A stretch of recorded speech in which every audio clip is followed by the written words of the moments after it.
The use of sub-assemblies has many advantages in Solidworks. Sub-assemblies make larger assemblies easier to manage. They make it easier for multiple users to collaborate on a single large assembly design. They can also affect the way you document your large assembly design at the 2D drawing level. For these and many other reasons, it's important for you to be comfortable creating sub-assemblies in a variety of ways. This is the focus of the next few lessons. The easiest method of creating a sub-assembly is to simply introduce an existing assembly into another assembly. This process causes the inserted assembly to behave as a sub-assembly. In this case, I'll insert a new component.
Drop it onto the moving parts subassembly.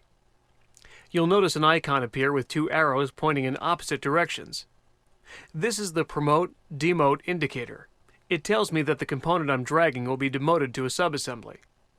I can also drag a subassembly component out of the subassembly and promote it to the top-level assembly.